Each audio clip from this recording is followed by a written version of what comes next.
शाज़िद साहिबा, बहुत शुक्रिया आपने वक्त दिया। शाज़िद साहिबा, हुकूमत और हुकूमती रहनुमा तो जश्न मना रहे हैं, हुकूमत को ज़रा रिलीफ भी मिला है, लेकिन क्या वाकई हम पीडीएम का मुस्तकबिल अब ख़त्म समझें? अब इट्स ओवर नाउ?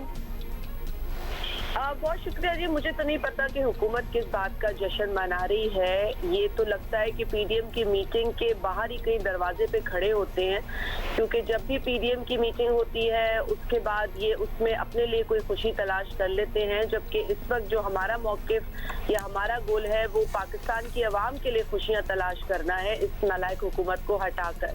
जहाँ तक सवाल पैदा होता है पीडीएम की जमातों का, तो कल भी हम ये बताते रहे और आज भी आपके तवज्जुह से मैं ये बात कहना चाहूंगी कि पीडीएम की तमाम जमातें इकट्ठा हैं, यूनाइटेड हैं, कोई डिवाइड नहीं है।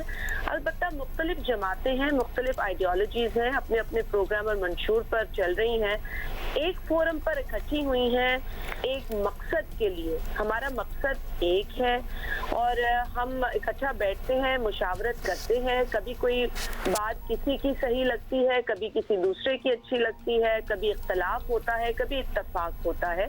तो ये एक सिलसिला है जो चल रहा है और यकीनन हर फैसला हर एक के लिए कबूल करना ज़रूरी नहीं है और शायद हम कायल भी ना कर पाते हों। लेकिन एक बात जिसका सब लोग इदराक कर रहे हैं कि पाकिस्तान पीपल्स पार्टी ने जो पार्लियामेंट्री टूल्स इस्तेमाल करने पर तमाम लोगों को कन्विंस किया, वो बेहतर ऑप्शन था। आपने देखा कि 7 बाई इलेक्शंस हुए जिसमें पीडीएम को फतह हासिल हुई। आपने देखा कि सेनेट के इलेक्शन में, नेशनल असेंबली में नंबर्स ना होने के बावजूद पीडीएम ने जब इकट्ठा इलेक्शन लड़ा और यूसुफ रजा गिलानी साहब को बैक किया तो वहां भी हमें फतह हुई। 3 मार्च को सिटिंग जो वजीर आज़म है। अच्छा शाजिया साहिबा जी, शाजिया साहिबा साथ ही क्योंकि अभी हम ये खबर बता भी रहे थे कि जरदारी साहब ने जो कुछ कह दिया खासतौर पे नवाज शरीफ साहब की वापसी के हवाले से, तो वो मुस्लिम लीग के लिए मानना काफ़ी मुश्किल लग रहा था। अब इस सूरत हाल में तो पीडीएम बहुत सी चीज़ें हैं, बहुत से हिंट्स और क्लूज़ हैं जिससे लग रहा है कि पीडीएम में वो स्टीम नहीं रही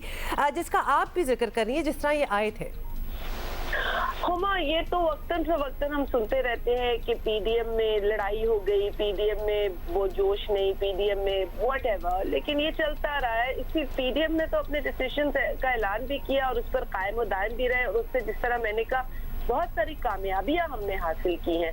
जहां तक आप कल की बात कर रही हैं जरदारी साहब की, देखिए जरदारी साहब वो शख्स है जिन्होंने 12 बरस पाकिस्तान के अंदर बड़ी तवील और कठिन जेल काटी है और अपने तजुर्बे की बुनियाद पर वो शख्स ये कह सकता है कि मैंने जेल में रहकर और उस सेल से मैंने डिक्टेटर को प्रेशराइज किया है।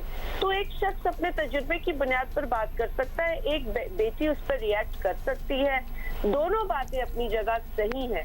इस वक्त हमारा फोकस पीडीएम के फोरम पर जो आइंदा का लाएअमल है वो है और उसके अंदर चूंकि कल लॉन्ग मार्च से जोड़ा गया रेजिग्नेशन को, जो इससे कबल नहीं हुआ था हुमा, ये पहली मर्तबा हुआ है क्योंकि हमारी सीसी जब लास्ट बैठी रेजिग्नेशन के ऊपर तो यही फैसला किया कि रेजिग्नेशन को इस्तेमाल किया जाएगा, लेकिन as last resort, as last option. और चेयरमैन, तो आप लोगों को सरप्राइज मिला जब कल पीडीएम की दीगर जमातों ने आपसे आके बात की और कहा कि जनाब लॉन्ग मार्च तो है लेकिन लॉन्ग मार्च से पहले सबको इस्तीफे देने होंगे, तो was this a surprise for peoples party? It was absolutely a surprise because it was never heard before. आपने भी हमारा जो एक्शन प्लान देखा है पीडीएम का, आपने उसमें देखा है कि ऑप्शंस को अलग अलग रखा गया है और एक लास्ट ऑप्शन है जो इस्तीफों का है, वो उसमें मेंशन्ड है। हम लास्ट ऑप्शन को एज फर्स्ट ऑप्शन कैसे यूज कर सकते थे? तो यकीनन हमारे लिए ये डिफिकल्ट था।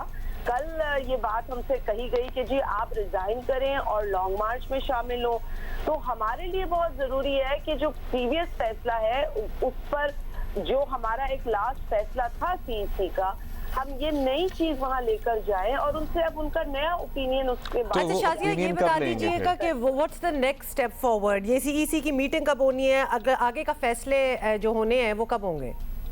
बिल्कुल अनकरीब सीईसी की मीटिंग होल्ड होगी, तमाम मेंबर्स को इकट्ठा किया जाएगा, सेंट्रल एग्जीक्यूटिव कमेटी के ये इशू उनके सामने रखा जाएगा। चेयरमैन बिलावल साहब अकेले में कोई फैसला नहीं लेते, एक तरीका होता है, एक प्रोसीजर होता है, उसको फॉलो करते हैं और जो फैसला सीईसी का आएगा वो हम सब वो आप सबके साथ शेयर किया जाएगा इंशाल्लाह, और पीडीएम के साथ तो पहले शेयर किया जाएगा। अच्छा, ये भी बात की जा रही थी कि कौमी असम्बली से इस्तीफे दे दे पाकिस्तान पीपल्स पार्टी, सिंध असम्बली में इस्तीफे ना दे, तो ये भी ऑप्शन है जिस पे प्रॉब्ली गौर किया जा सकता है। साथ ही फिर मरीम नवाज साहिबा कह रही हैं कि जी जरदारी साहब मेरे वालिद की वापसी पर सेफ्टी की गारंटी ले लें, तो इस पे क्या कमेंट है? अगर क्या इतनी तल्ख कलामी हो गई तो क्या वाकई कोई राह बची है आगे साथ चलने की? मैंने पहले भी आपसे कहा कि बेटी के जज्बात हैं, उस पर मैं मजीद कमेंट नहीं करूंगी, लेकिन जहां तक किसी की सेफ्टी की जिम्मेदारी लेने की बात है, तो आपको पता है शहीद मोहतरमा बेनज़ीर भुट्टो साहिबा डिस्पाइट ऑल द थ्रेट्स वो वापस आई। उन्होंने एक इंटरव्यू में ये भी कहा था कि मुझे पता है कि मुझे मारना चाहते हैं लेकिन मैं जाऊंगी। तो देखिए, हम अपने तजुर्बे से, अपनी लेंथ, अपने पर्सपेक्टिव से बात करते हैं।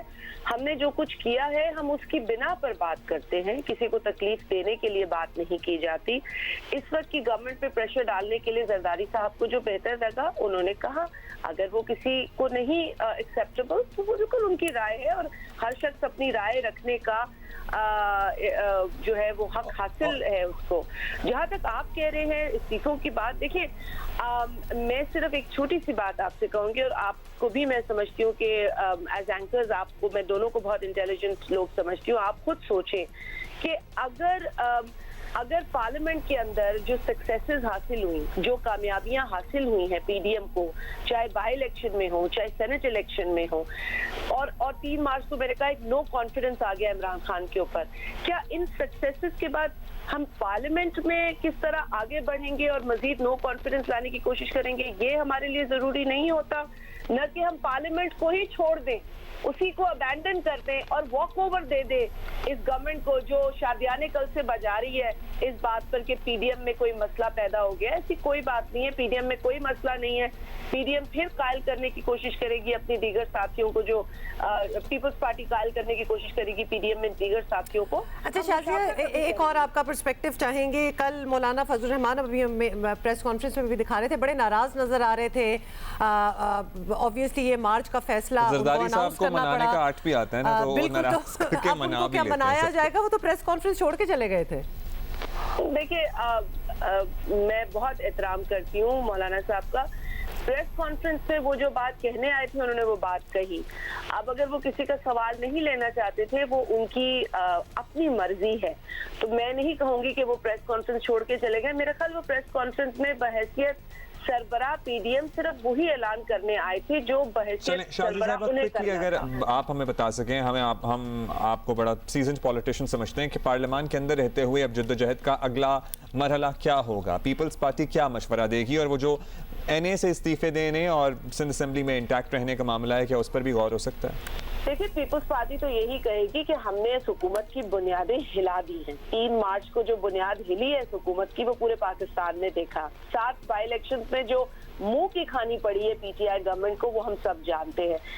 पीपीपी तो यही कहेगी कि जी बढ़े आगे और पार्लियामेंट्री टूल्स को इस्तेमाल करें, बाहर भी आप लड़ाई को जारी रखें, क्योंकि जो सड़कों का स्ट्रगल है, जो जिदोजहद है, वो भी बहुत जरूरी है, बहुत अहम है। हमने ये सारे जलसे किए और आपने देखा कि पीटीआई गवर्नमेंट जो है बड़ी परेशान रही उन तमाम जलसों से, लेकिन साथ ही साथ पार्लियामेंट में जो उनको डिफीट हुई है उसने भी इनकी नींदें हराम कर दी हैं। तो मैं समझती हूँ, और पीपल्स पार्टी भी क्योंकि पार्लियामेंट्री तरीकेकार में यकीन रखती है, तो हम समझते हैं कि ये दोनों जगह, ये दोनों जो सिचुएशंस हैं, इस पर हमें फोकस रखना पड़ेगा। ना पार्लियामेंट को छोड़ना चाहिए, ना पार्लियामेंट के बाहर की जद्दोजहद को छोड़ना चाहिए। अब पीडीएम की जमातें जो मुश्तरका फैसला करेंगी, हमें वो कबूल होगा। अच्छा शाजिया, फाइनली आपसे बस एक कमेंट ही चाहेंगे, क्योंकि हम मौलाना फजल रहमान की बात कर रहे हैं और आपने ये कहा कि उन्होंने जो अनाउंस करना था प्रेस कॉन्फ्रेंस में, फिर उसके बाद वो कह के चले गए। लेकिन जब उन्होंने जियो न्यूज़ से बात की तो उनका पीपल्स पार्टी के हवाले से ये कहना था कि उनका पीपल्स पार्टी का बड़ा गैर जमहूरी रवैया है। ये उनके कॉमेंट थे, तो वो डेफिनेटली नाराज़ हैं। तो इसके बारे में क्या कहेंगे? देखिए, मैं मौलाना साहब ने अगर ये कमेंट किया, मैंने सुना नहीं है हुमा, लेकिन आप कह रही हैं तो मैं उस पर कमेंट तो नहीं करूंगी, लेकिन मैं सिर्फ ये कहूंगी कि पीपल्स पार्टी ने हर जमहूरी तरीके को अपनाने की बात की है और उसी के अंदर इलेक्शंस लड़ना था, उसी के अंदर सेनेट में अपना ज्वाइंट उम्मीदवार खड़ा करना था, जिसके लिए हम तमाम पीडीएम की जमातों के मशकूर हैं। और आगे भी जो सेनेट चेयरमैन का इलेक्शन जो कि पीडीएम की जमातों ने जीता है, वो 7 वोट जो फ्रॉड से रद्द तो उसे किए गए, अदालत में लेकर जा रहे हैं आप लोग? जी जी बिल्कुल, हम अदालत में लेकर जा रहे हैं। सेनेट सील कर दी है। तो डेप्यूटी चेयरमैन वाले मामले का क्या होगा? उस पर भी तो गौर करना चाहिए, उस पर कोई इंक्वायरी कमेटी नहीं बननी चाहिए कि वहाँ क्या हुआ? फिर उस पर कोई हतमी चीज पीडीएम की जानिब से आएगी, जरूर उस पर बात होगी। लेकिन इस वक्त जो 7 वोटों का मामला है वो बड़ा संगीन है। वैलिड वोट्स को इनवैलिड एक ऐसे प्रिजाइडिंग ऑफिसर ने करार दिया जिनका बैकग्राउंड मशकूक है सियासी तौर पर। वो डिक्टेटर्स के साथ रहे हैं, फंक्शनल लीग के ओहदेदार हैं। दूसरे दिन ये कहते पाए गए कि जी वहाँ सदरुद्दीन शाह को भी ऐसे ही उनके भी वोट्स को रद्द किया था, जो कि इलेक्शन कमीशन ने किया था। तो जो एक शख्स ये भी नहीं जानता कि ट्राइब्यूनल नहीं बनता सेनेट इलेक्शन के बाद और कह देता है ये लोग ट्राइब्यूनल में जाए, उसको रूल्स का कितना इदराक है, कितना इल्म है? ठीक, आप लोग इसे अदालत में लेके जाकर चैलेंज करेंगे। चेयरमैन सेनेट वाले मामले को बहुत शुक्रिया आपका।